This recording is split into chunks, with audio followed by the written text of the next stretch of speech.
Hello and welcome. We are discussing HPCL 2021 paper from electrical branch. So it was very easy paper. So the first question is, for a transistor IC is 100 times base current, find beta DC. So IC is obviously given as beta into IB. So here IC is 100 times base current. So obviously beta DC is 100. So the correct answer of this question is 100. Because here IC is given as 100 into IB. So obviously the value of beta DC is 100.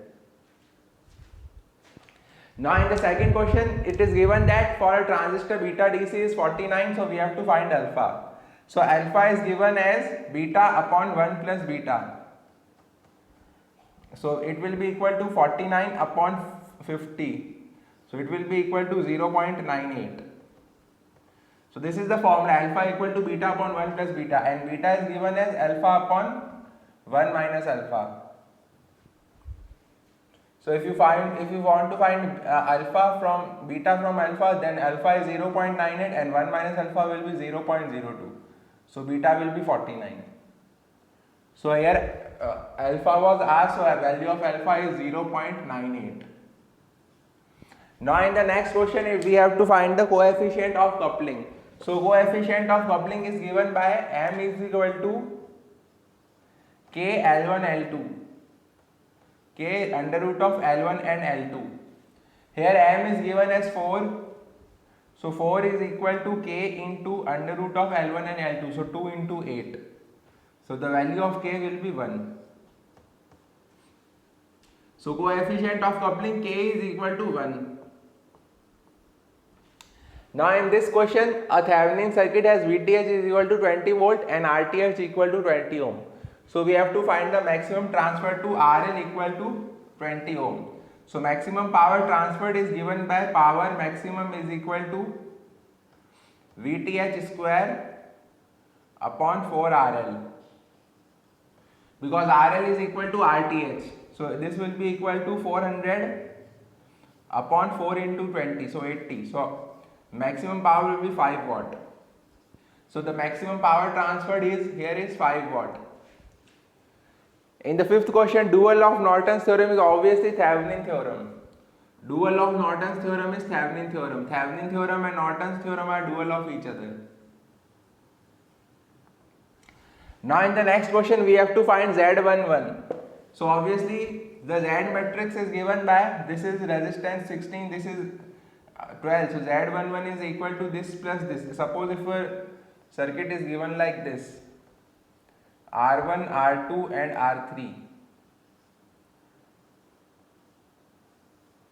then Z matrix is like this: R1 plus R2, R2, R2 and R1 and R2 plus R3. So Z11 is equal to R1 plus R2, Z12 is equal to R2, Z21 is equal to R2 and Z22 is equal to R2 plus R3. So here R3 is 0, here R3 is 0. So obviously Z11 will be equal to R1 plus R2. So Z11 will be equal to 28. So the correct answer is 28. In this question, we have to find the Thevenin resistance. So this is 32 volt, this is 4 ohm, this is 12 ohm, this is 12 ampere, this is 1 ohm.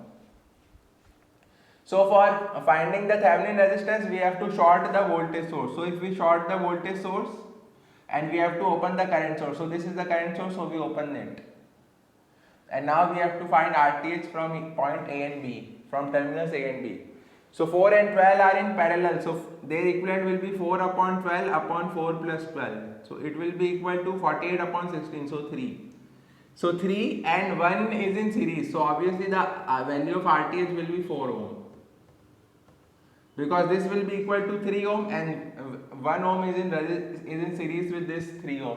So Thevenin resistance RTH will be equal to 4 ohm. In the 8th question, it says that which is not a vector quantity: mass, magnetic field intensity, electric field intensity, acceleration. So obviously magnetic field intensity, electric field intensity and acceleration are vector quantities. So mass is not a vector quantity. And in the 9th question, a continuous time signal is said to be periodic if xt is equal to x of t plus t naught.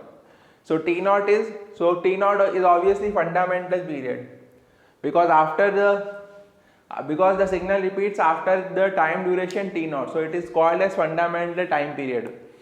So the periodic signal, so the signal is periodic with fundamental time period t naught. So this was a discussion of some of the question. If you like this video, then please like and share the video, and if you want the discussion of further questions, then please comment in the comment box. So please share your feedback and like and share the video and subscribe the channel. Thank you and best of luck.